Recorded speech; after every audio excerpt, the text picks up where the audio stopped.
The water carries me. Through the gateway I meet those who walked before. Father God, Mother God, all that is in you is in me. I thank you for everything you have done, everything you are doing, and everything you will do. As I travel back to this land to observe and commune with our ancestors, may you protect me.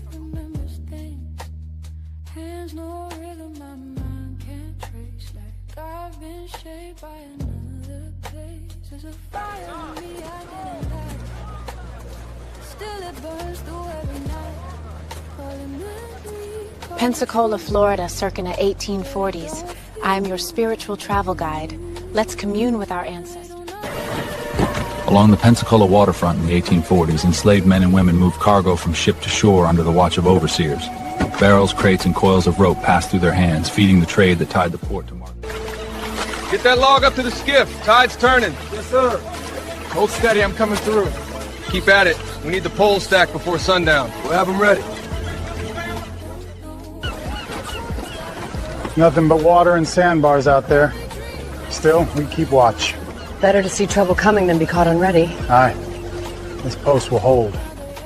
That fog's rolling in quick this morning. Aye. Won't be long before we can't see the end of the pier. Let's get these sacks loaded before the tide turns. I'll see to it. Keep the horse steady. She don't like the gulls. Sun's up and tide's turning. Yes, sir. Step light, girl. Watch the gap. I'm watching. Chain line on the plank. Go.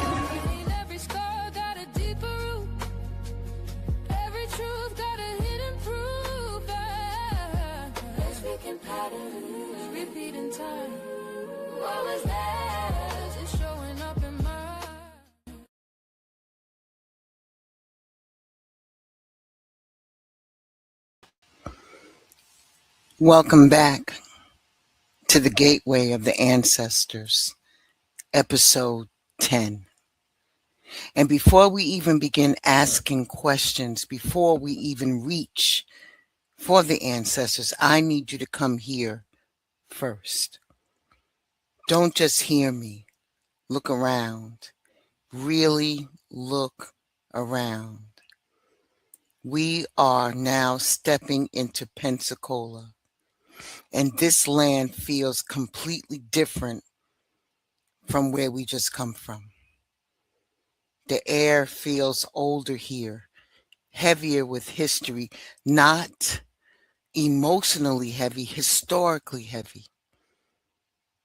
You can feel how many hands this place has passed through before it ever became what people think it is today. Now pause for a second and look out towards the water. The Gulf is right there. Ships moving in and out. Military presence nearby. Forts sitting along the coastline watching everything that comes through. Hear the wood creaking beneath the docks. Hear chains pulling against ships. Hear different languages mixing together in the air. Spanish, English, African dialects, Creole. This is not an isolated land. This is a crossroads. This is movement, trade, control, survival, expansion. Everybody passing through this place wanted something from it, and our ancestors were here too. Not in the background either, present, working these ports, moving through these streets, cooking, fishing, carrying supplies, building structures, navigating military systems, some enslaved, some free, some escaping, some already mixed into Spanish Florida culture, some connected to Creole communities coming through Louisiana and the Gulf, some tied into Black Seminole movement deeper inland. This place is layered. Now look over there for a second. You see those military forts near the coastline. Places like Fort Barracas and the old Spanish structures surrounding the bay. This region changed hands multiple times. Spanish control, British control, American control, and every time power changed, life changed for the Black people moving through this land. Freedom could look one way one year and completely different the next. Laws changed, ownership changed, safety changed. That means our ancestors had to stay aware constantly. They had to understand people, timing, geography, water routes, who was safe, who wasn't. And that's what this land feels like immediately. Awareness, calculated movement, people reading the room before speaking, people surviving through observation as much as action. Now imagine this place at night, lantern light reflecting off the Gulf water, humidity sitting thick in the air, soldiers moving in the distance, quiet conversations near the docks, someone praying softly before making a decision that can change everything, someone looking toward the water wondering if freedom is somewhere beyond what they can see. That energy is still here. And what makes that different is the ancestors here don't feel hidden from us. They feel curious, almost surprised that descendants came back asking questions at all. Like they're trying to understand why they're finally being remembered this way.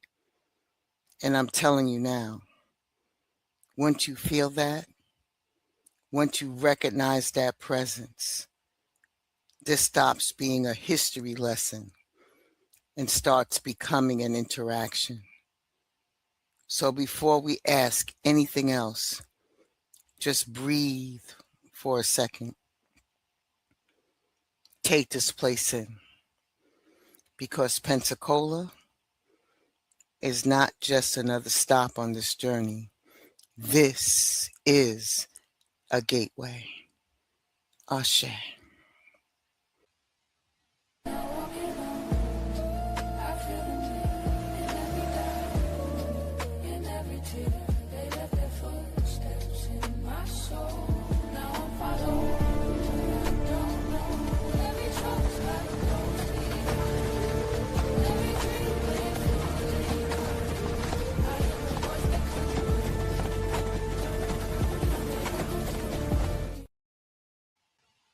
Now, before we even ask the ancestors anything, I need you to understand where we actually are.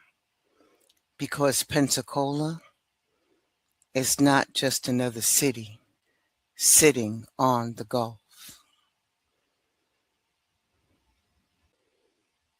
This place has changed hands over and over again. Spanish, British, American, back and forth, control shifting constantly. And every single time power changed, life changed for the people living here, especially Black people moving through this region. So when you stand here in Pensacola, you're standing in a place where rules were unstable, loyalties were unstable, and even freedom itself could look one way one year and completely different the next. Now look around again. Look at the coastline. the bay, the forts. This entire area was strategic. That's why everybody wanted it. Pensacola sits right along the Gulf, which means ships constantly move through here carrying soldiers, supplies, cargo, weapons, food, lumber, cotton, tobacco, cattle, people, everything. This was a military town, a trade town, and a port town all at once. Hear the cannons in the distance. Hear hammers hitting wood near the docks. Hear soldiers yelling from ship to ship. Smell the salt water mixed with smoke, sweat, livestock, wet rope, and gunpowder sitting in the humid air. This place was active all the time. And our ancestors were deeply tied into all of it. Some came through the domestic slave trade from places like Georgia, Alabama, the Carolinas, and Virginia, as Florida became more controlled by the United States. Others arrived through Gulf movement connected to Louisiana, Cuba, and the Caribbean. Some were enslaved Africans forced into labor systems around port, military forts, kitchens, fishing routes, construction, shipping, and nearby plantations. Others were free Black people navigating Spanish Florida during periods where laws looked different than they did deeper in the American South. Some connected with Creole communities. Some connected with Seminoles and Black Seminoles inland. Some escaped into Florida hoping the shifting governments would create openings to survive differently. That's what makes Pensacola important. This place sits at the intersection of cultures, languages, survival systems, and power struggles, all happening at once. And our ancestors had to learn how to read all of it. Not just people, systems. Who controlled the land right now?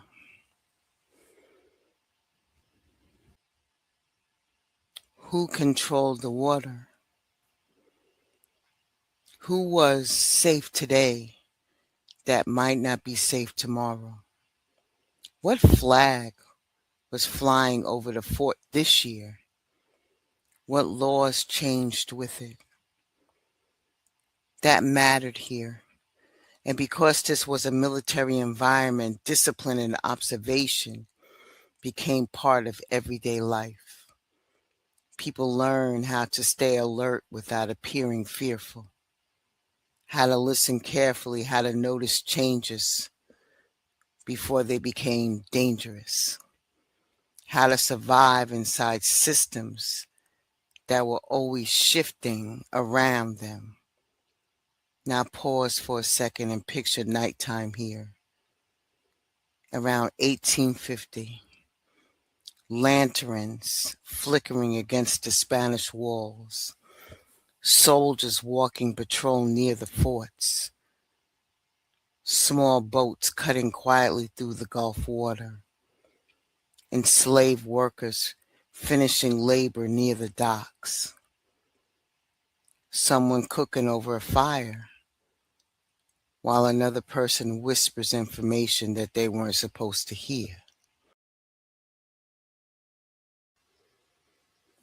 I'll be right back after these messages.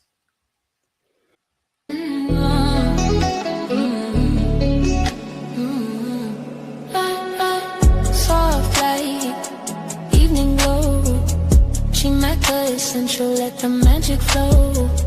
Bath and spray, a gentle start. Body butter, warm in every part. Crystals hum, charms and light, smoking herbs. Welcome to Circa Essentials. Circa Essentials, my heart's contented. This is a warming, circulation-focused blend. Infuse ingredients together with a preferred infusion method of choice. Strain and you are left with just the oil. Add beeswax to create dissolve.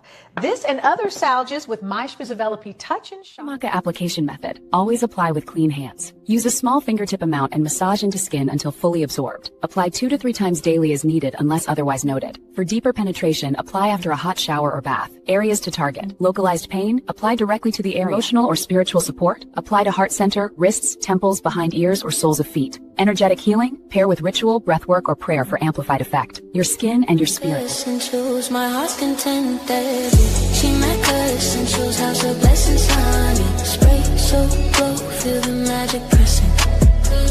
Circa.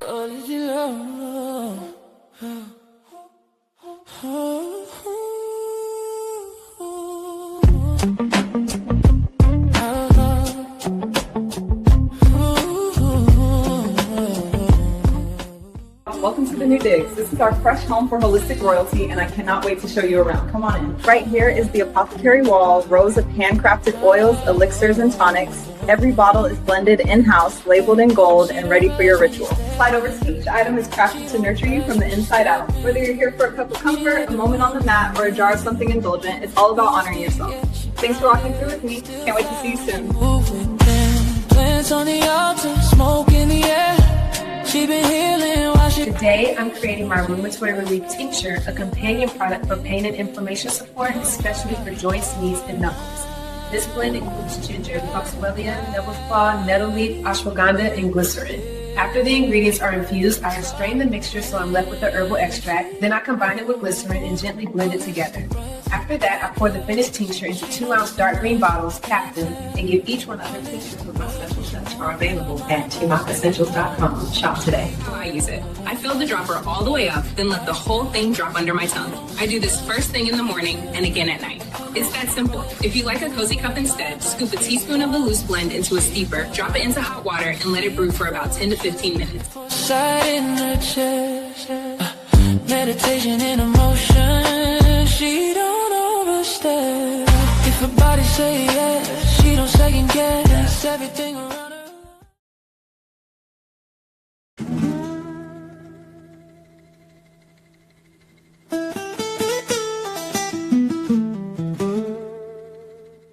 To the one who carried the blood, the memory, and the light. Thank you for giving me life, love, and the legacy I now walk in. Your strength lives in every ritual, every word, every flame I light. I love you, always. Holy and sacred one, I come before you as a child of the root and the wad. Guide me through shadow to the dawn of remembrance. May I walk forward with the courage of all who came before me, and may their light remain in my breath, in my song, in my becoming. Let the memory of their footsteps steady mine. Let the fire they carried illuminate the path yet unknown. It burns through every night. Call it memory, call it true. Welcome back. Please make sure that you check out ShamakaEssentials.com. On there is holistic remedies, that was derived from the ancestors. So please make sure that you check out my topical salves and ointments, as well as Holistic Royalty by Kels. She does the teas and the tinctures, all in wellness, in wholeness. Ashe. We have now come upon the fact that the energy here feels so different. It's just aware. Like this land remembers everything that passed through it every ship, every prayer, every warning whispered quietly between people trying to survive another day. And the deeper you sit with Pensacola, the more it starts feeling less like a location and more like a conversation waiting to happen. The ancestors here don't feel distant.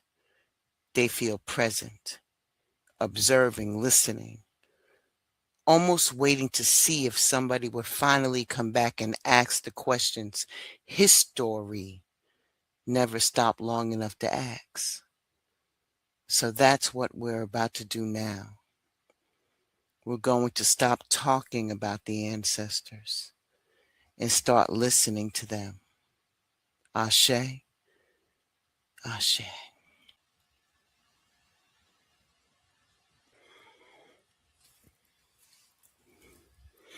What did our ancestors hold on to spiritually to make it through this place? When we ask the ancestors what they held on to spiritually in a place like Pensacola, baby, the energy shifted immediately. It got softer, but deeper at the same time. What came through was stars in the sky, limitless possibility and honesty. It hit me hard because what they really was talking about is hope. Not weak hope either. I'm talking about the kind of hope you hold on to when your outside reality don't match what your spirit is telling you is possible. Because think about it. Our ancestors were living in unstable conditions. Rules constantly changing, governments changing, people trying to control every aspect of their life. And somehow they still held on to the vision. They still believed there was more beyond what could currently see. And the ancestors are showing me that spiritually, a lot of them stayed connected through imagination, through prayer, through signs, through dreams, through watching the stars, through believing there had to be something bigger than suffering right in front of them. That's deep. When you out there near the Gulf, water at night, no city lights like we got now. The sky different, wide open, full of stars. And they're showing me our ancestors looking upward, not just physically, but spiritually too. Trying to stay connected to something beyond what was happening on the ground. That was part of survival too.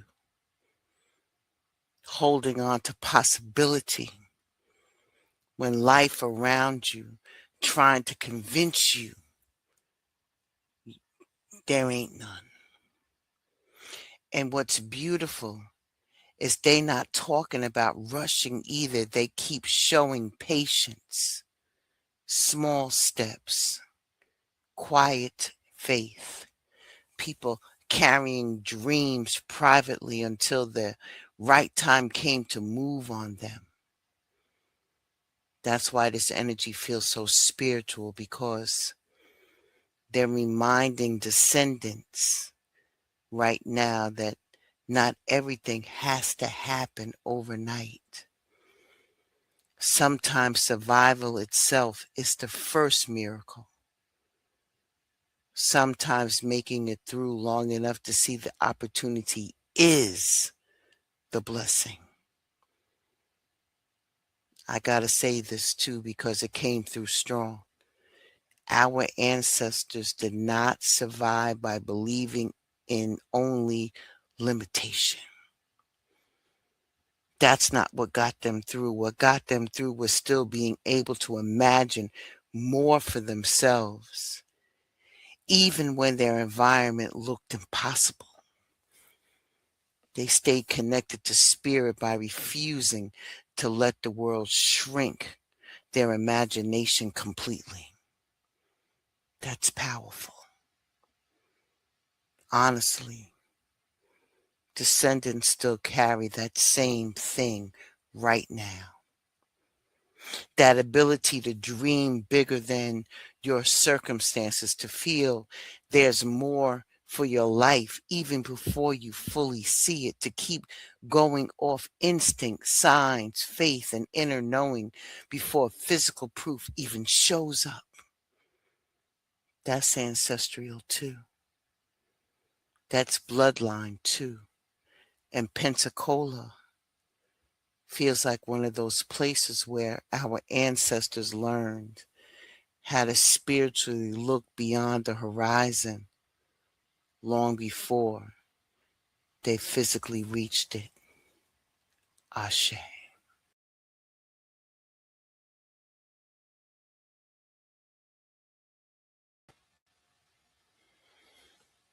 How are the ancestors of this place reacting to descendants finally returning and asking questions?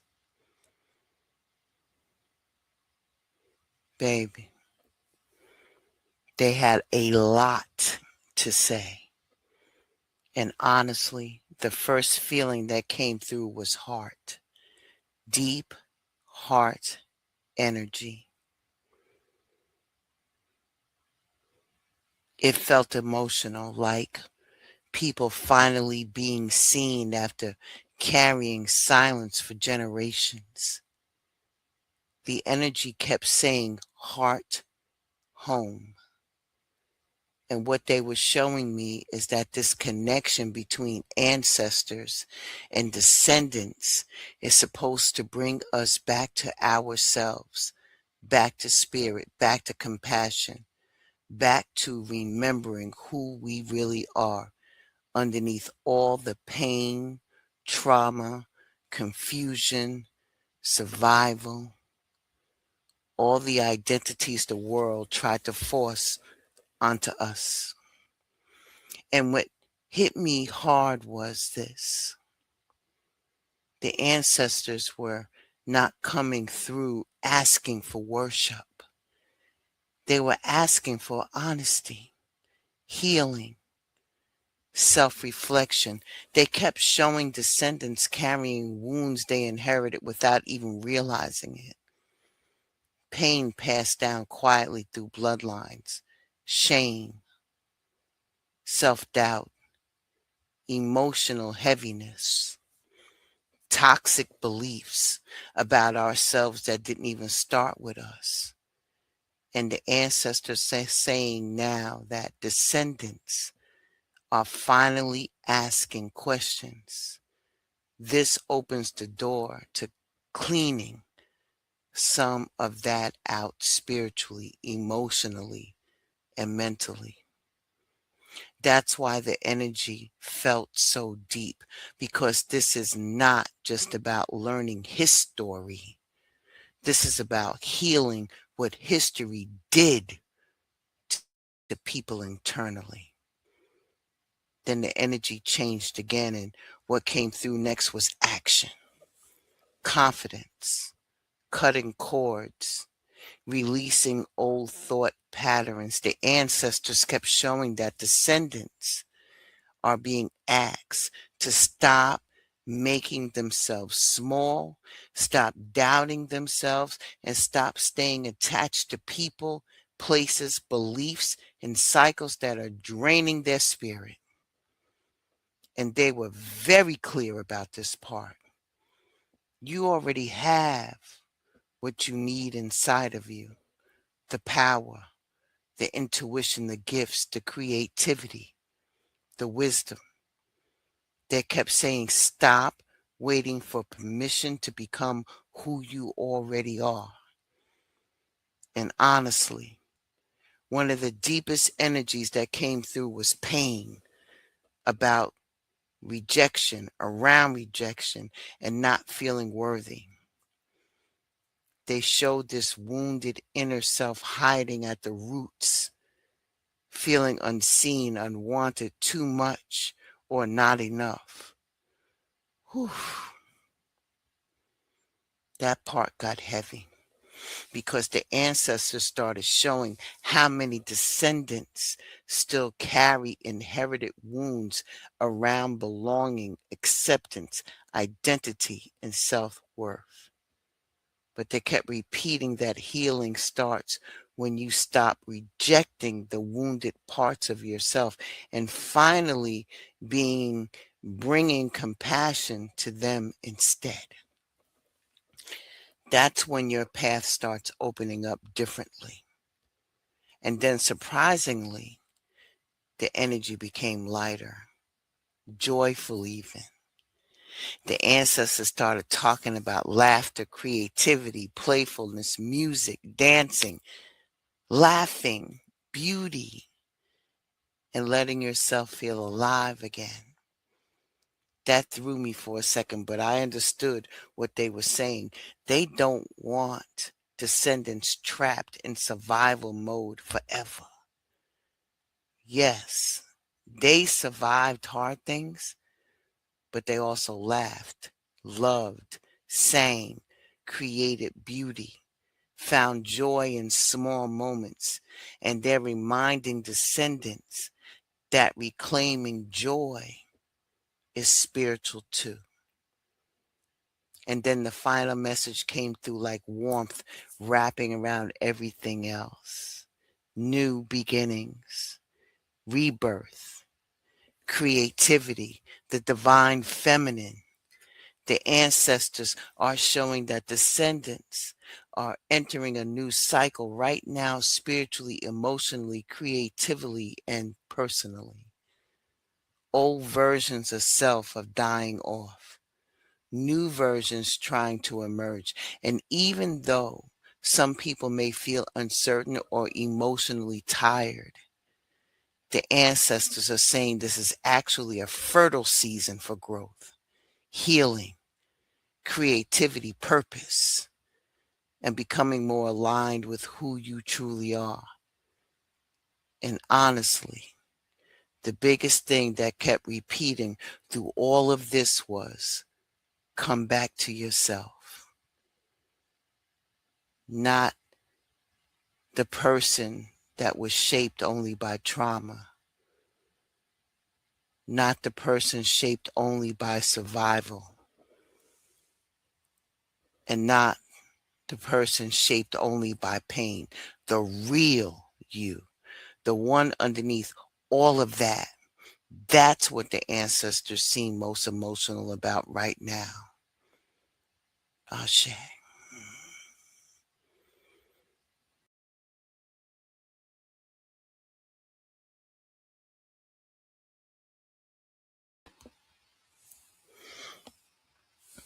What are the ancestors trying to show us about endurance through uncertainty? The energy came through immediately like movement, not standing still, not waiting for life to become perfect.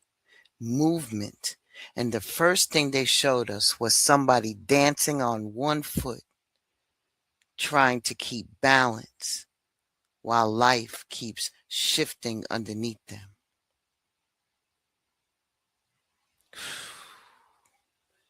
That hit instantly because the ancestors are saying straight up, survival was never about having perfect conditions. It's about learning how to move anyway.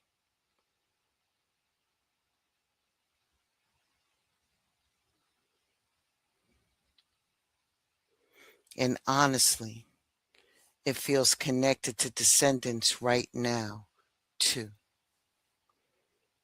Ashe, Ashe.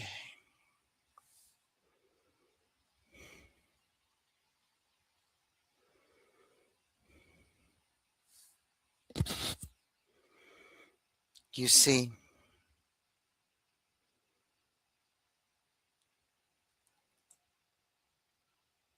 a lot of people keep waiting for the perfect moment, the perfect plan, the perfect amount of money, the perfect level of certainty before they finally move toward what spirit has been calling them to do. But the ancestors are making it real clear that life does not work like that. They survive uncertainty because they learned how to stay flexible while everything around them kept changing. Governments changed, rules changed, environments changed, opportunities changed, danger changed. Still, they adapted. That's the lesson, not perfection, not adaptation. The ancestors kept showing me people carrying heavy loads, but still finding ways to love, to laugh, to move, to work, to build relationships, protect each other, and keep going. And they're saying descendants now have to stop thinking endurance means being emotionless or never struggling. That's not what strength is. Strength is being able to keep your spirit open while life is still unfolding around you. And then the energy changes into chaos, dust flying everywhere, things moving unexpectedly, nothing fully settled. The ancestors started showing that uncertainty itself is sometimes the thing that forces growth. Whew. Because a lot of descendants want peace so badly that they resist any disruption. But the ancestors are saying sometimes life has to shake things up to get you unstuck. That's powerful because they keep saying, stop waiting for everything to feel comfortable before you trust yourself enough to move. Sometimes the uncertainty is the doorway. Sometimes confusion is clearing out old thinking. Sometimes disruption is breaking old cycles.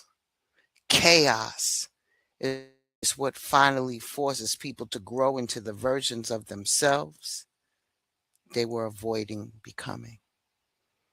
And the ancestors are also warning descendants not to get trapped trying to control every single outcome.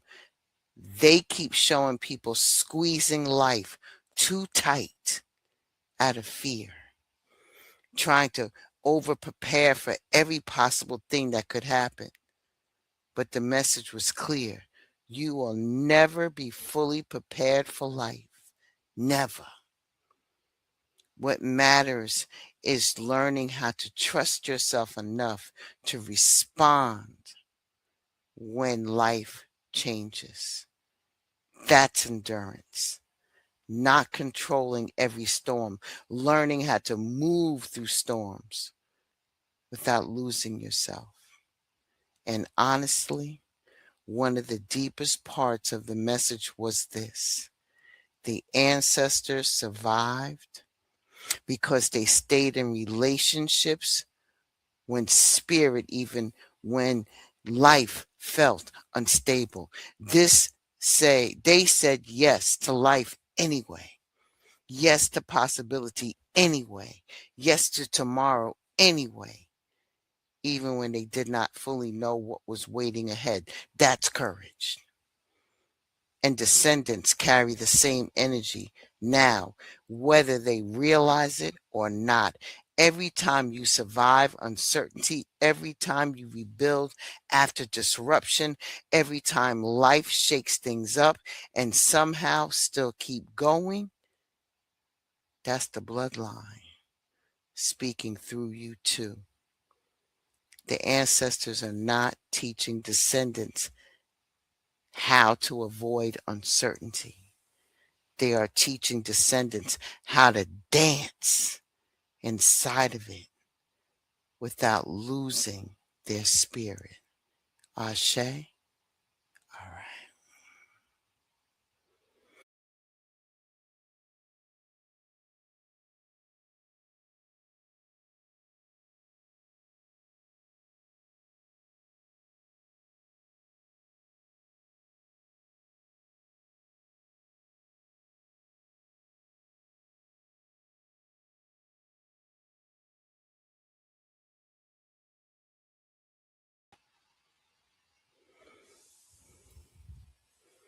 What truth about identity is this place trying to reveal to us now? When we ask the ancestors that, in Pensacola is trying to reveal about identity, whew, the energy came through layered, deep, complicated, but real, because this place itself carries mixed bloodlines, mixed culture, mixed languages, mixed survival stories, African, Caribbean, Creole, Seminole, Spanish, Gulf Coast, military movement, trade routes, migration, survival, all of it, crossing paths here at one time.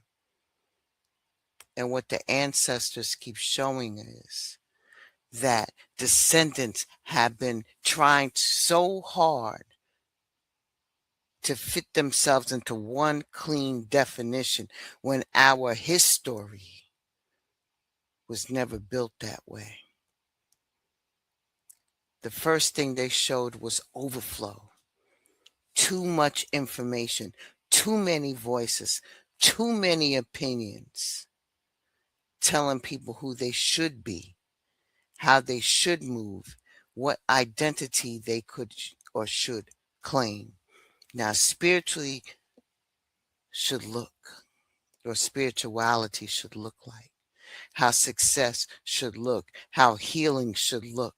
And honestly, the ancestors were saying a lot of descendants are overwhelmed right now because they are carrying collective noise that is drowning out their own inner knowing. Everybody talking, everybody projecting, everybody trying to define truth for other people. But the ancestors kept saying, come back to yourself. Not social media, trends, performances, or everybody else who said you should become you. And that's where the next energy came in. Heavy. The lost compass, because the ancestors started showing descendants trying to follow everybody else's map instead of trusting their own spirit, trying to copy identities, copy lifestyles, copy healing journeys, success, spirituality, and then say clearly, that is not your path. Pensacola's lessons about identity is about sometimes you have to lose the old version of yourself before you can discover who you truly are underneath all of that conditioning.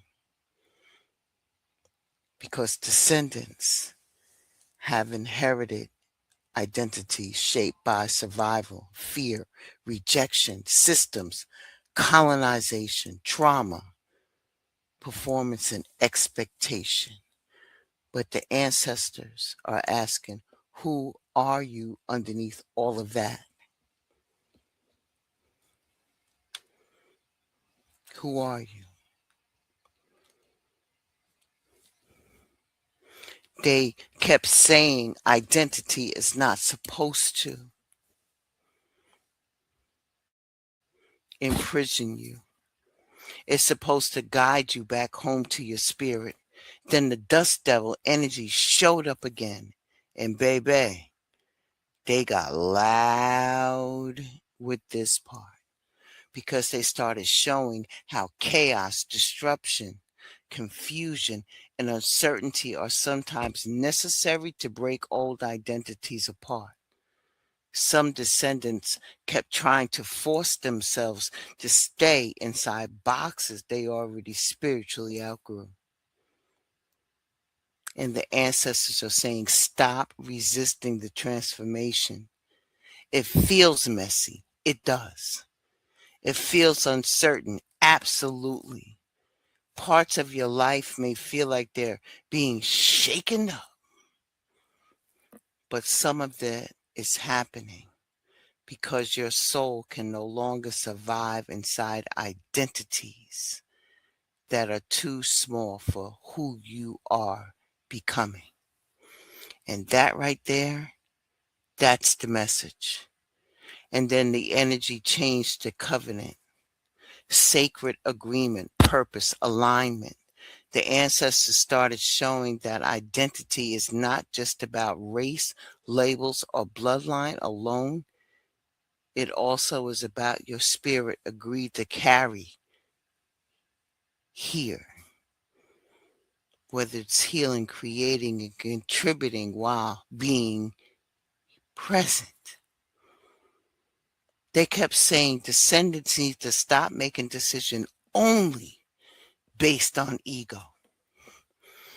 Imagine fear or validation and start asking, does this align with my spirit? Does this align with my integrity? Does this align with who I am truly becoming? Because Pensacola's energy keeps showing crossroads, choices, movement, transformation, and finally, everything goes quiet. Deep, quiet stillness. This may have been the deepest part of the whole reading because the ancestors kept showing that people are overstimulated now and that they cannot heal or even hear themselves anymore. Too much noise, too much distraction, too much fear, too much outside influence.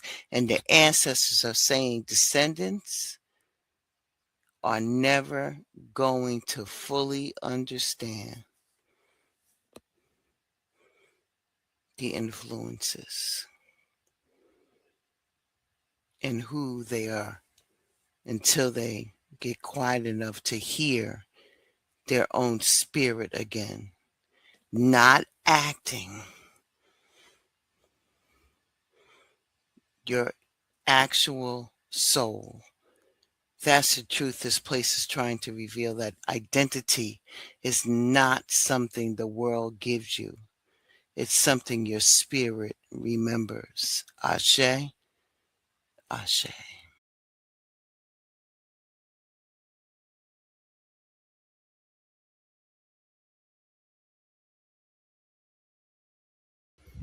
What message do the ancestors of Pensacola want carried forward before we leave this place?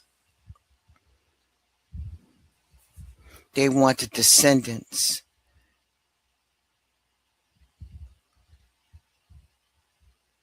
to change into something bigger than just this location, bigger than one episode, bigger than one bloodline, bigger than one story. What they kept showing over and over again was connection, a living web.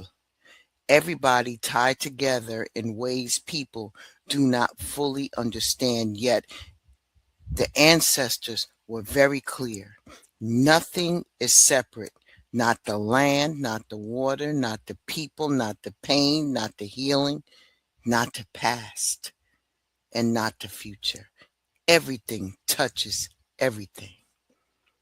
What they want descendants to understand is that too many people are moving through life only chasing destinations, titles, outcomes, relationships, validation, money, or some final arrival point. while completely missing the deeper experience of being alive and spiritually connected right now. The ancestors kept saying, stop obsessing over where you think you are supposed to end up and start paying attention. Right. Start paying attention to how your spirit feels while you are traveling through life.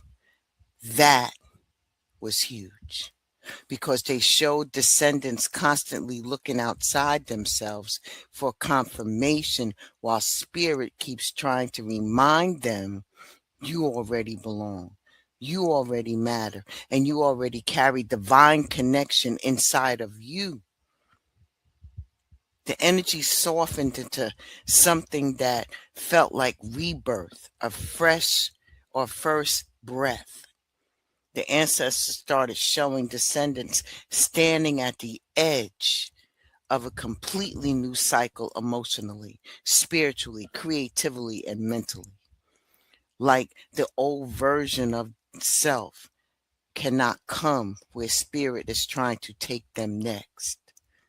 And the ancestors kept repeating, leave the old story behind, not because the past did not matter and not because history should be forgotten, but because descendants are not supposed to stay trapped inside survival versions of themselves forever. They show people carrying old pain so long that it started becoming identity, only disappointment becoming personality, old wounds becoming home, and the ancestors said, enough. Take a new breath. See yourself differently now. Move differently now. Speak differently now.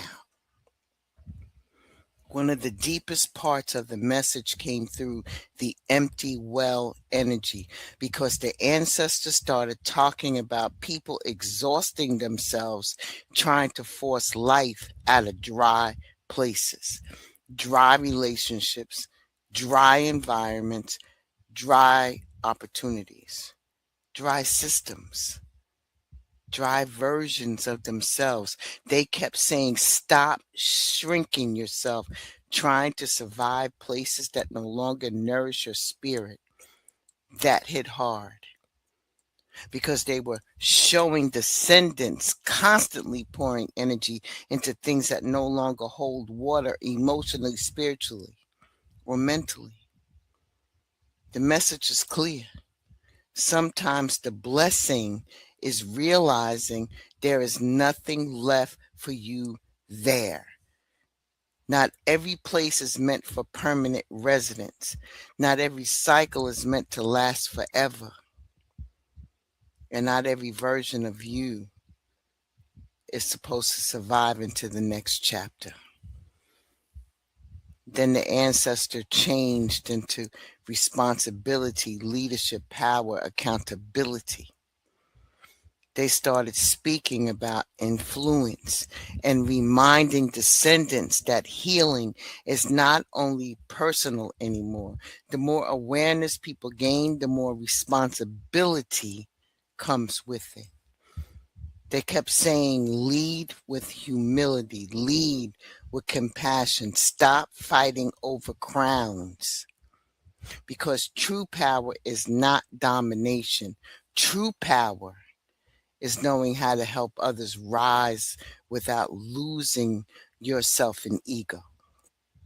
And finally, everything became still.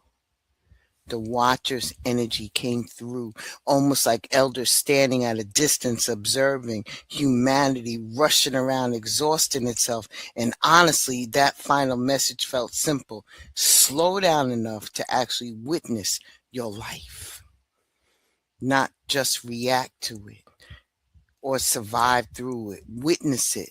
The ancestors keep showing descendants trying to control everything, fix everything, argue with everything, and try to force everything.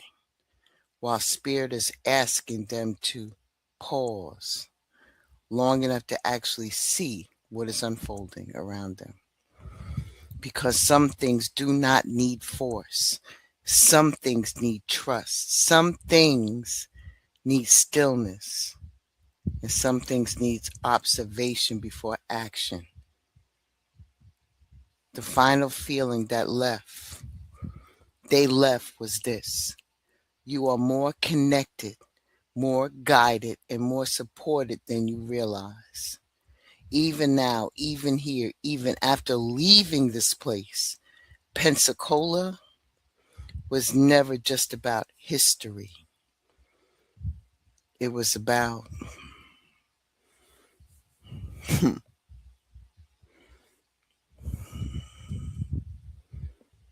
remembrance. And the ancestors want descendants to leave understanding that the journey does not end when you leave the land. It continues inside of you. Ashe.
As the sun rises over Pensacola Bay, we feel a sense of peace and the enduring presence of those who came before.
This silk is very fine.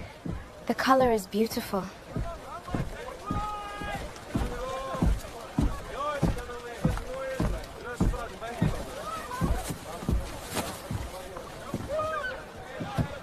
This is the finest harvest. It will sell very well.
Next stop, Mobile, Alabama. One of the most important places in Alabama history regarding slavery and nearby Afritown. This becomes critical because descendants of people from the Clotilda remained there.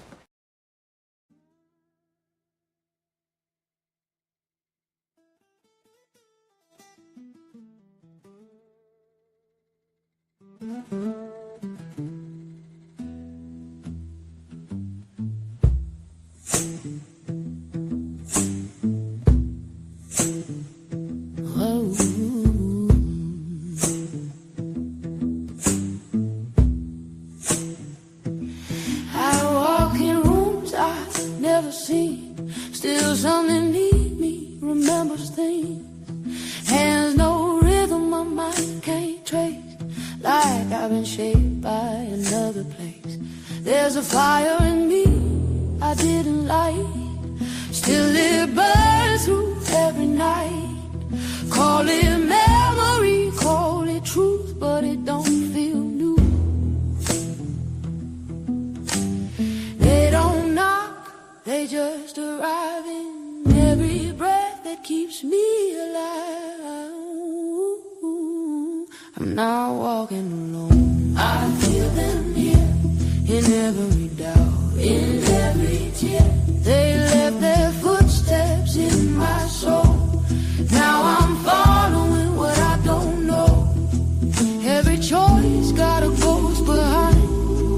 Every dream ain't fully mine. I am the voice they couldn't be. Now they echo